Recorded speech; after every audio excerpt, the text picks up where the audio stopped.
We're joined now by the former Health Secretary and Mayor of Greater Manchester, Andy Burnham, who's been speaking at the inquiry. Good morning, Andy. And Jason Evans, whose father, Jonathan, died as a result of infected blood in 1993. Good morning to you, Jason. Jason, can we start with you? You've been a campaigner for this for a long time now.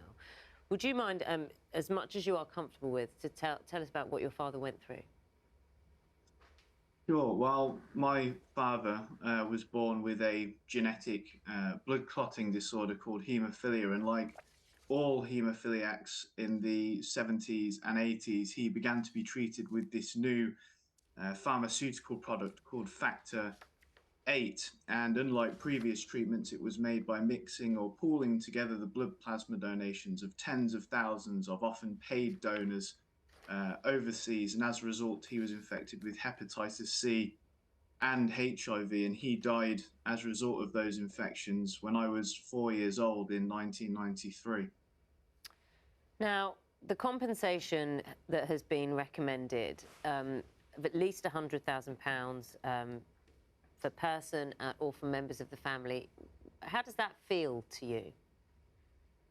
Well, that's not actually correct. So what was recommended yesterday was that £100,000 interim compensation should be made to living victims or the families of victims where they were in a relationship at the time of their death. And what that means is that now there's a terrible situation. I mean, the amounts of phone calls and messages I had yesterday from where now you have a situation where half of bereaved families, it's suggested, should get interim compensation and half shouldn't. And that's because, particularly for those infected with HIV, they were infected as children, and so they died as children, and so they didn't live long enough to form relationships. You also have families where either the widow or widower has since died, or the person's relationship broke down as a result of their infection.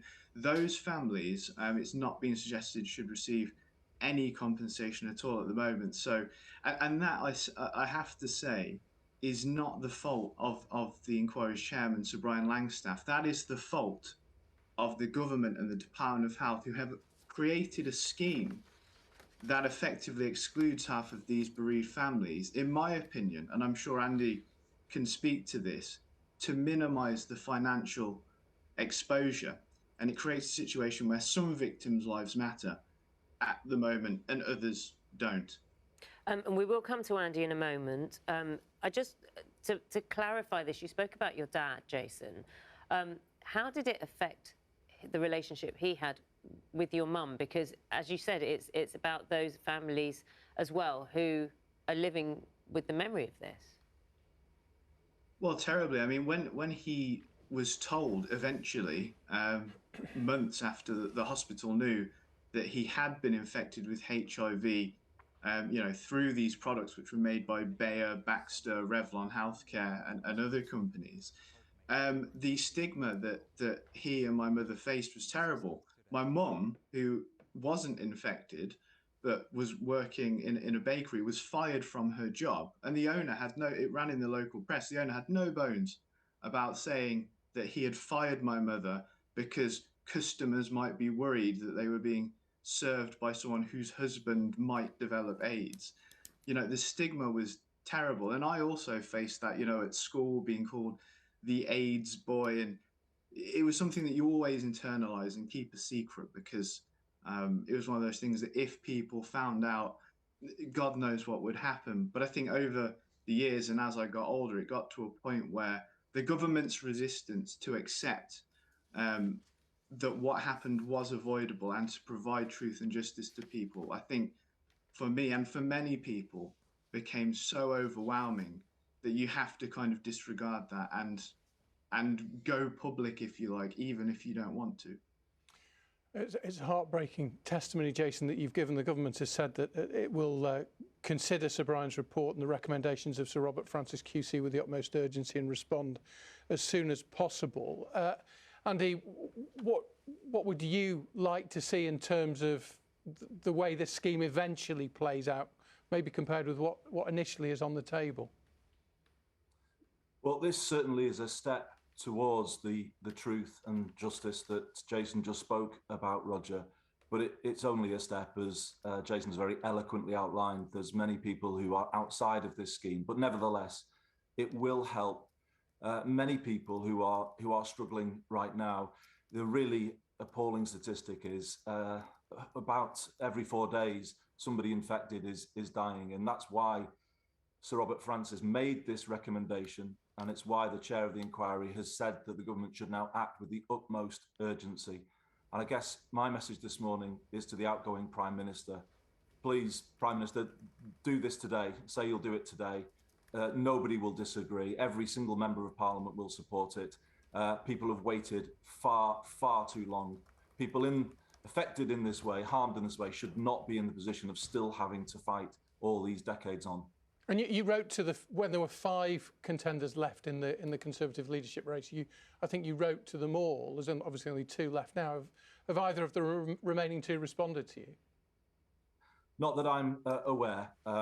So I have written because I felt it was important that the incoming Prime Minister would also support this move. So I hope Liz Truss and Rishi Sunak would also show their support. The issue is this, Roger, and this goes back to the time even when I was a minister, and many people have been ministers. The government hasn't been truthful about this matter because of the fear of the financial exposure. So it's clung to a line for decades that nothing wrong was done, that they did everything they could have done, and it simply isn't true. It simply isn't true. As Jason said, the risks were known, and yet people were given these products anyway. I would even go so far as to say there may be a case for corporate manslaughter here. But those questions perhaps are for Sir Brian and for another day. Today is about giving people the support that they need now so that they can settle their financial affairs. Many have not got long left at all. So the case to act is overwhelming. There is full cross-party support for this. I would just ask the government, the previous Prime Minister, Theresa May, deserves credit for setting up this inquiry, but the government now should follow through on that and act today. You've just mentioned when you were Health Secretary, Andy, towards the end of the last Labour government, and you wrote to an infected person saying there was no evidence that individuals were knowingly infected with contaminated blood and blood products. But you just said that back then, even then, the government was not being truthful about it. So were you not being truthful at that time? That was what I was told by the Department of Health, Roger, and this is the issue.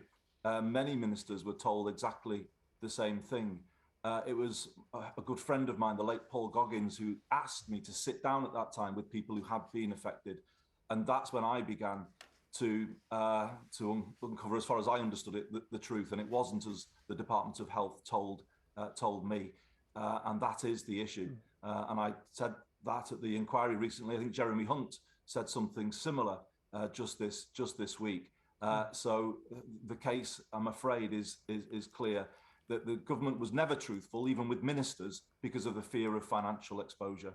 And that leaves people today, decades on, damaged in the way that they have been in terms of their lives, still having to fight to get some form of truth and justice. It's just not right.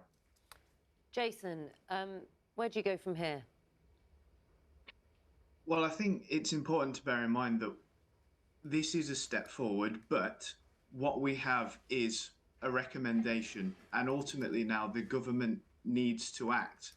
And I unfortunately think in order to get the government to act, from all of us, from politicians, lawyers, campaigners, victims, families, we are all going to need to continue to campaign, I fear, to get this over the line, to get Michael Ellis, the Paymaster General, to action this. I suspect someone in the Treasury needs to open the door and sign this off. And look, the government have been sat on Sir Robert Francis's compensation framework study for 6 months, and outwardly at least, nothing has happened.